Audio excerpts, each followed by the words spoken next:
Hi, I'm Danya, And I'm Shaheen. and you're listening to or watching. Reality Woo Woo. It's not something to believe in. It's something to talk about. And on today's episode, we're going to give you a straight up summer astrology update. And specifically, we're going to talk about what we've all been experiencing. Today's pretty much the midway point, I would say, of Venus retrograde in Leo. So you may be feeling some stuff. Just feeling some stuff. Are feeling Feelings lately. are feelings. Feelings are data. Yeah, there's a lot going on, and we're gonna kind of weave a lot of what's going on the macro level together with some of our personal experiences as we always do. How's Venus retrograde been treating you, Shaheen? It's been interesting. I feel like I always feel it, and then I find out later, like, oh, Venus is retrograde. That makes sense because I've been kind of acting a fool. When it first went retrograde, I noticed that I felt like a lot of anxiety around everything in life, like my job and my relationships and my house and all this stuff.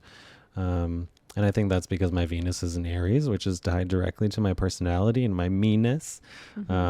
But I don't know. It's been interesting. It's also been kind of lovely. It's not been terrible. It's not been like a huge blow to my life. It's just been kind of like jarring. Yeah. And How about you? Let's give people the dates. So it started on July 22nd and it'll run till September 3rd. So like I said, we're in it. We're definitely feeling it. And I think I told you this. I was nervous. We knew. Yeah, I was nervous. I was pretty nervous about Venus retrograde, to be quite honest with you. I don't know. I wasn't excited. I was kind of dreading it in Leo. I didn't know I didn't know how it was going to land, but totally to you, to your point, it's not been that bad. It's actually, I've been able to, I think, articulate some of my feelings a little bit more concretely. I've been able to kind of connect the dots on a few things and actually close some things that needed closing. And it's been, honestly, it's been pleasant. It's been kind of pleasant. So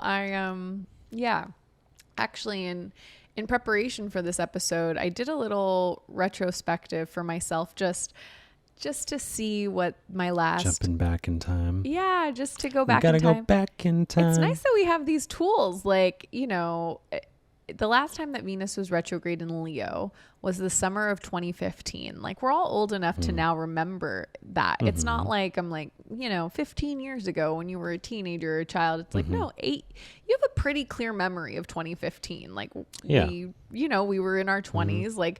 We remember that era. So and then we also have social media. So I was able just to go back in my phone and on Instagram and be like, what was I up to in July and August of 2015? And I got to tell you, it was pretty spot on for a Venus retrograde in Leo, and they're themes that I have built upon personally this time around. So this is just, I deemed, without knowing, at the time I was into astrology, but I wasn't paying attention, obviously, like I am now. And I deemed the summer of 2015 the summer of selfies. That was just a hashtag that I used on photos. Isn't that hilarious? I just started calling it the summer titled that for yourself. I started doing things like that in 2014, 2015 too. That's really funny you did that. This is the summer of selfies for me. It was the first summer I was sober. It was also the summer I decided to go vegan. I decided to become a vegan 8 years ago during Venus retrograde. Is that not fucking insane? Yeah, that's interesting. I made a life altering decision. I went, so kind of linking to my sobriety story, I got very obsessed with One Direction when I stopped drinking.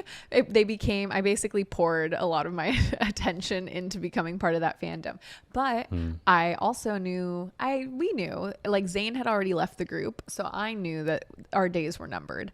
And so I, on a summer Friday at work, decided I was a Friday afternoon. I bought a ticket to go see One Direction in Santa Clara at Levi's Stadium by myself, a single floor seat ticket, drove up by myself, booked a hotel room, went to this concert by myself at the age of 25 and had just like the best time ever. But this like that sounds lovely. It was really lovely. It was like this childhood like glee, and it was me bossing up and being like, oh, I want to go do something fun by myself, and no one I know wants to do this with me. I don't give a fuck. I'm gonna go and it's gonna be a great time.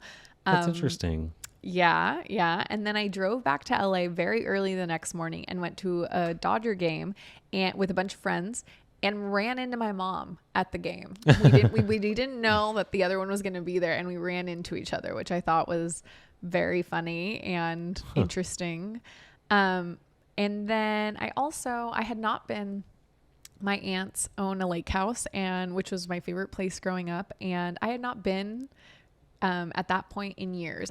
We just went a couple of weeks ago, but I had basically like from age 19 to 25, I had stopped going to the lake in the summer. I just was like busy, whatever. And that summer as a vegan, like went to the lake and just hung out with my aunts and was like, oh, I love this place. There was this sense of like touching something that I deeply loved as a child once again, and finding a new place for it in my life, if that makes sense.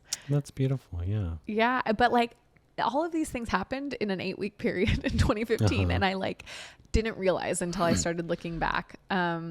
Let's see. Oh, this is a funny one. I was pitching a client. So I was going through, it was like some food magazine from Santa Barbara. And I was like going through it, trying to pitch one of my clients to it.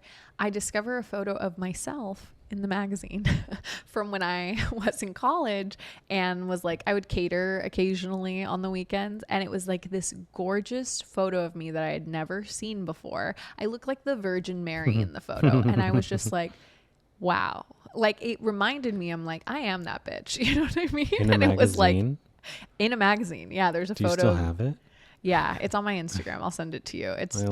I'm like ladling clam chowder into a like little paper cup at the Montecito Country Club. That's it's so like funny. It's wild. Yeah, and I I discovered it in the process of my work. Like while you were discussing the work, you just happened upon it. That's so weird. Isn't that weird? I was like, is that me? And then I was like, that is me. Isn't that insane? Yeah. And then what else? Oh, I went to my cousin's wedding in Washington, which if I can give anyone advice, don't get married during Venus retrograde. If you can help it, don't do it. Okay, don't. You already said it. So I'm just going to have to make sure to tell my friends who's getting married in a couple of weeks to not listen to this episode. Yeah. Don't make us short about it. We're not posting that one. Yeah, it's fine. They're in a lovely relationship though.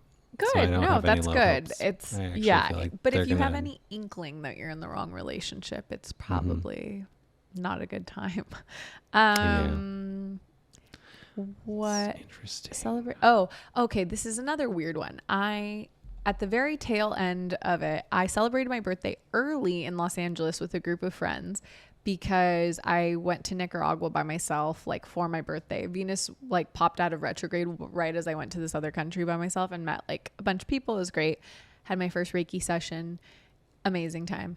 But when I went out with my friends. We went to this bar in Hollywood that was like, like one of those like a speakeasy type of thing. And I happened to run into this woman who I had met probably 5 years prior at, again, in a different work situation when I used to work for the Wanderlust Festival. And she had come with this yoga teacher journalist from Colorado. Like I met her at this dinner party in Colorado, and then I ran into her in a bar in Hollywood. But it's even weirder than that. The friend that I had met her with, he had come to LA a few years prior and taken me out on, arguably still one of the best dates I've ever gone on in my life. Like he was doing yoga teacher training. So we did yoga together. And then we went to like a small art show where Julia Roberts and Jodie Foster were. And it was like this guy would do art on surfboards, and it was like a very small gallery. It was insane. But then This guy completely disappeared off the face of the earth. I never heard from him again. He lived in Colorado anyway, so like it wasn't going anywhere. And she tells me, she's like, no one's heard from him. Like, she's like, I'm not even friends with him anymore. He completely like, nobody knows what happened to him. And I was like, that's fucking crazy. But do you hear that I got closure about a thing during Venus retrograde very randomly? Isn't that so weird? Wild. Yeah. So yeah, all of these things happened to me the last time that Venus was retrograde. And I don't know. I think it sets the scene for sort of where we are now and kind of the themes that will build upon in the years to come. You know what I mean? Totally. I was just scrolling also through my photos just to see where I was. And strangely, this was like a couple of months period where I had started for the first time ever taking selfies. And it's so strange that you said summer of selfies. I'm scrolling down and I have a couple like sexy photos of myself that I remember setting up to like see how I looked. And there's also just like handheld selfies. I literally my whole life never tried selfies, and I have the first ones I ever had. Yes. Like that's like when selfies became a thing. Like I guess. Like, I mean, they were always a thing, but now they were a thing, but I the needed way them as a tool. They used them as a tool, and the way that people talked about selfies, like me and my friends started calling them ussies when there was like multiple of us in a photo. Like it just became a part of millennial vernacular basically at that point, where we would say, let's take a selfie. Like, and then it was a couple years later when like the selfie stick came out and like boomers took a hold of it. But like, you know what I mean? I remember I worked at a place before my last job where they were asking me to create selfie images so that people could see themselves and I had to Photoshop an arm onto a person to make a fake selfie because that's how popular they were. Like the concept of a selfie like hit the mainstream really in a way, in a very strong way. I bet that's the year like Kim Kardashian released her like book of selfies. Like it just I started calling it the summer of selfies. Like and it makes sense. No, it's so interesting. I have probably more selfies this summer, and I'm not making this up. Like I have tons of selfies of myself. So weird. I don't take selfies, but here we weren't even friends, and you were already participating in the summer of selfies. We were all feeling. I was also trying to do dating apps, and I feel like that was contributing. I was like, well, I'm no one until I have good photos of myself, so people know what it's like to date me or be with me. Yeah. I was in another like being sober for like it was just weird. It was a weird time. I wasn't really dating anyone at all during like in that time period because I just was very single in 2015 in a great way, in like I wanted to be, because I was becoming the person that I am. I was focused way too much on friendships actually, and but also during this time I was working on a few big creative projects that when Venus went forward is when those projects were done, like a couple of projection mapping projects and like a big conference I was branding. It's interesting, like they were launched in September of 2015. You were remembering who the fuck you were, I think, is the important takeaway for anyone listening, is like when Venus is retrograde, you're reclaiming, and particularly in Leo, you are reclaiming parts of your identity, and parts that maybe have been like, you've just been doubting perhaps, or have been like hidden a little bit inside of you. Like it's a time for them to like roar fucking forward in a way that they roar, and they're like, no bitch, like this is important for you to acknowledge. Like you're not just an artist or this or that, you're a lot of different things, like, and they all kind of come to the forefront.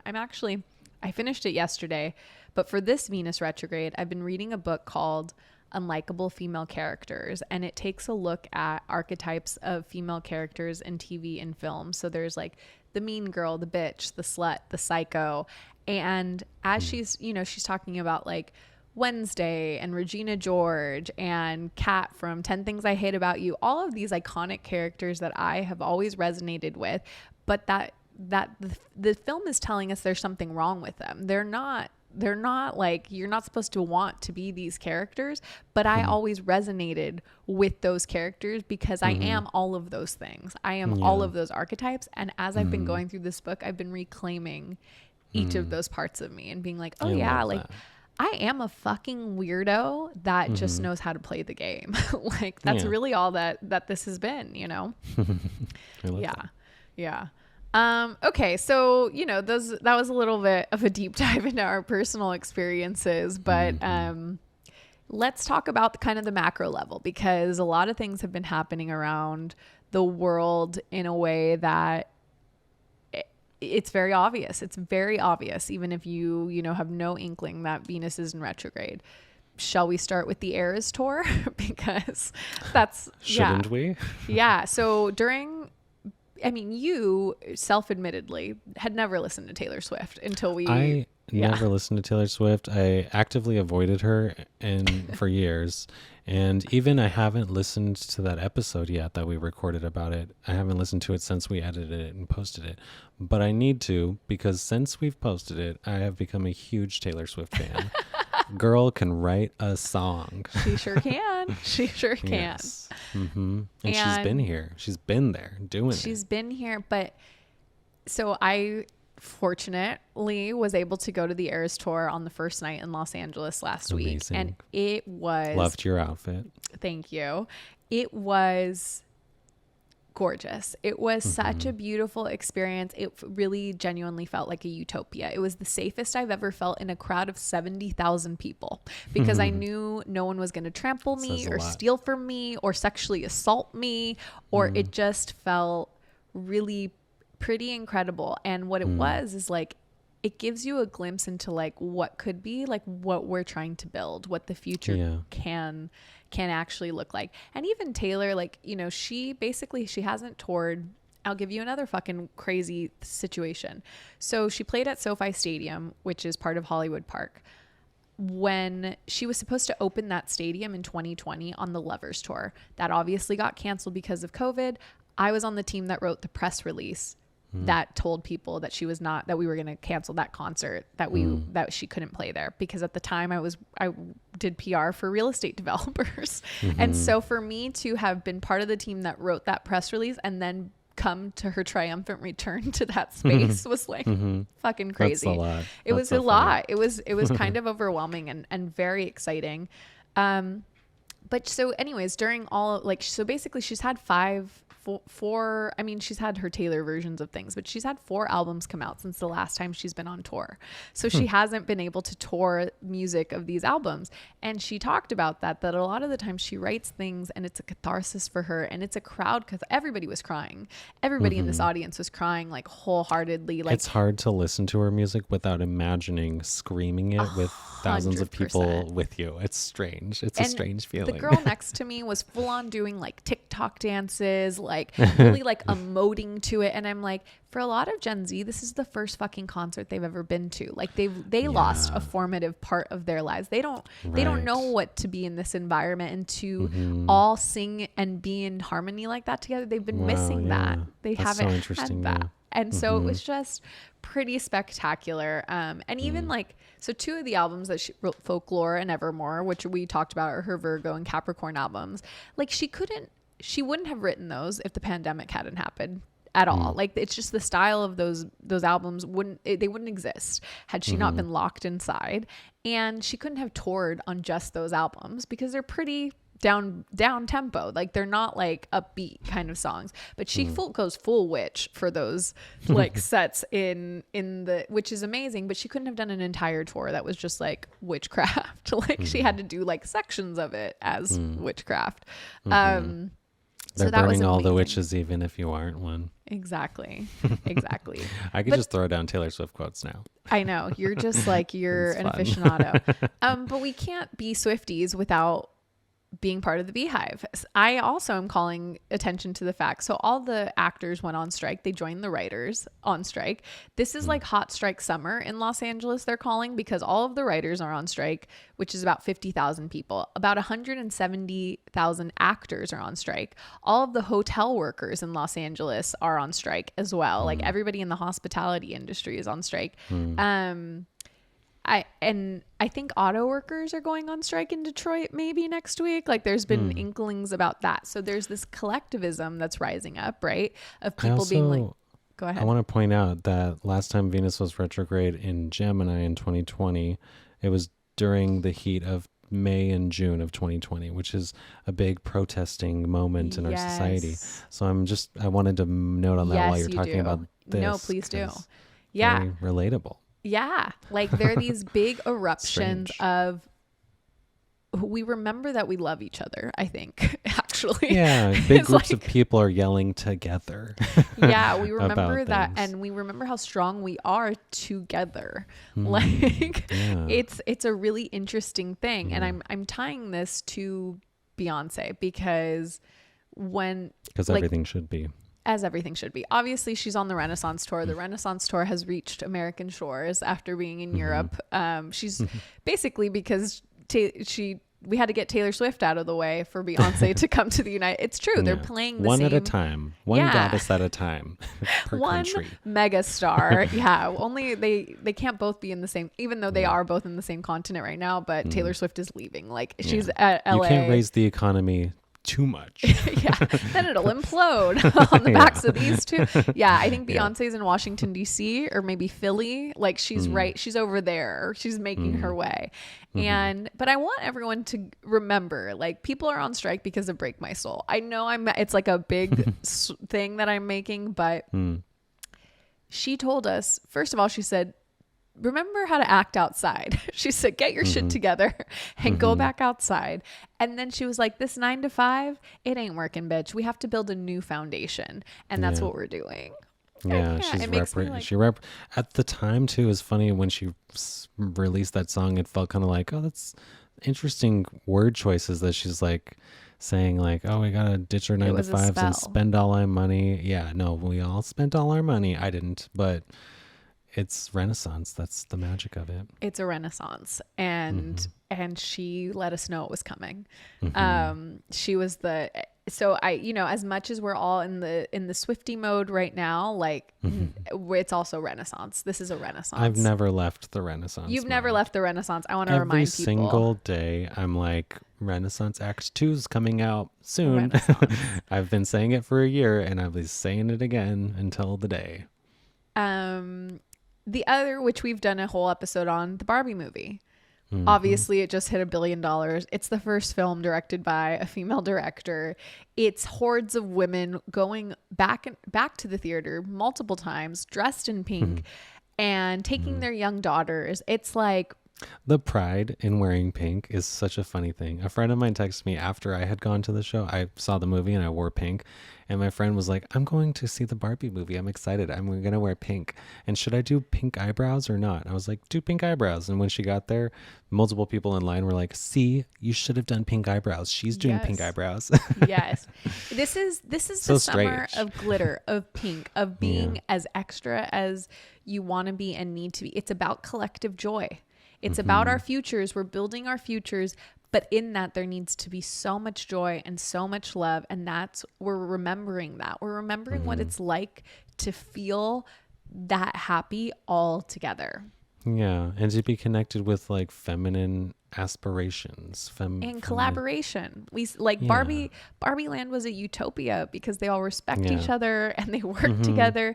And it's not just genderless. President Barbie. They actually work together and see each other's light and they allow it to shine. And I know they're fucking Barbie dolls and it's Mattel selling a shit. Like, I get it. But the language of that film is going to change a generation. Like, it's going to. Also, strangely, I don't know when millennial pink became a thing, but it's over now because Barbie pink is the thing this year. It's Barbie pink. Yeah. I wonder if it was millennial 2015. pink, I would say, kind of hit its height in like 2017, 2018, 2019, and that was because girl boss bullshit, right? Like that was that, and that's over. That's done. 2014 and 2015 is when it came about. That's what Google says immediately, but like it's interesting because it's pink as the theme when Venus retrogrades. Yeah. Oh, that makes sense, actually. Yeah, I don't know what to do with that, but next That's time Venus retrogrades, let's take a look at what pink's being used in society. Okay, so those are like the high notes, but of course Venus retrograde is also about spelling out your boundaries. It is about renegotiating what you want and what you need within your most important relationships. It really is. And Leo, again, gives you that voice. And so while we're seeing it kind of in a broad way with the strikes, right? Literally being like, no, we can't, we're not going to do this. We're not going to fucking do this. This is also, it creates frictions in your personal relationships, or it can, because you're setting new boundaries. You're expressing maybe new needs, or maybe needs you've never expressed, but have always felt, and that need to be heard. Which leads to celebrity breakups. So we've had a slew that have occurred during the last few weeks of retrograde. I didn't actually include it on here, but I'll shout it out because we talked about Beyonce. Tina Knowles is getting a divorce. And that was recently announced. And Justin Trudeau, the Prime Minister of Canada, is divorcing his wife of I think 19 years. Reese Witherspoon is finalized her divorce. So she announced she was getting divorced earlier this year, but she finalized it recently. And so I don't know. She she's legally blonde. So she's part of this pink, heritage. Is, yeah. Sofia Vergara and Joe Manganiello also announced that they were getting a divorce recently. And then Ariana Grande announced she was getting a divorce. She's always showing up on the divorce list. Yeah. And so this will lead kind of into our last thing, which is not a downer, but definitely it's a renegotiating of our perceptions. And when the pendulum swings maybe too far in a direction. Ariana Grande is maybe one of those people. And I've said it multiple times on this podcast. I can't wait till she gets a divorce so that I can get a new breakup album. I've said it multiple times. And she writes her best music when she's sad. She does. But the storylines that have been emerging are that she breaks up relationships. So she has fallen in love with the guy who voiced SpongeBob SquarePants. He's been in Wicked with her, but he was married. But Pete Davidson was the same thing. He was dating Larry David's daughter, and she wrote a whole book about it, about what that was like for her boyfriend of 3 years to leave her and then start dating and get engaged to the biggest pop star in the world. I also earlier this year read I'm Glad My Mom Died by Jeanette McCurdy, who played Sam on Cat and Sam, their Nickelodeon show. Ariana Grande was the other star. She didn't have great things to say about her either. She barely mentions her, and I think because she doesn't have anything nice to say. And this was scared of being sued. So it's not, I'm not saying Ariana Grande is a bad person. I'm just saying that she's a cancer. We're reevaluating maybe how we see her. And that's, to be fair, Taylor Swift was the whole cancel Taylor Swift thing happened before she released new music and retold her story. So I'm looking forward. I like it when celebrities have some shit that they have to retell. 100%. I'm with you right there. Maybe she comes out of this stronger and with a different narrative, and we'll see what that's like. With some good collaborations. She's ready. Yeah. And a Christmas album. I've been waiting for a Christmas album for Ariana Grande for a while, but I think she's trying to work up to it. Sorry. Star agrees. Star can't wait. Star fully agrees. And then our last thing is the Lizzo stuff. We do want to talk about that. So I don't know enough about it, but keep hearing things. Essentially, to give you an overview, last week 3 of Lizzo's backup dancers, a few of whom appeared on her show. What was it? Big Girls Club. Yeah, where she found, went on a national tour and recruited and found dancers. They have filed a sexual harassment and lawsuit against her and her dance captain, who also appeared on the show. There's a lot of very graphic things that are involved in the lawsuit, specifically with the dance captain. Allegedly, she singled out one of the dancers who was a virgin and talked about it almost compulsively because she was saying like, oh, God likes the, like, you know, just getting very into the Christianity of it, and was very obsessed with this woman's like status as a virgin. Insane.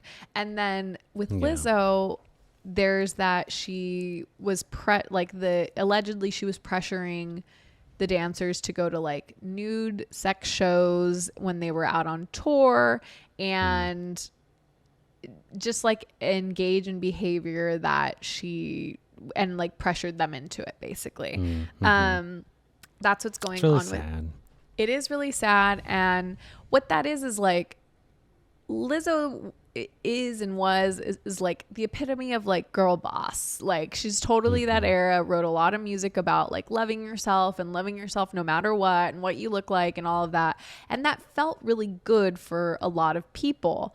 However, when we give people too much power, regardless of their gender, they can be easily corrupted. If nobody's keeping them in check, if they're not in community, if it becomes another weird hierarchical situation and system where there's no checks and balances, where there's no true collaboration, it's just like a kingpin with no accountability, people don't know how to act right. Like that's genuinely what it is. And it became like this misuse of power.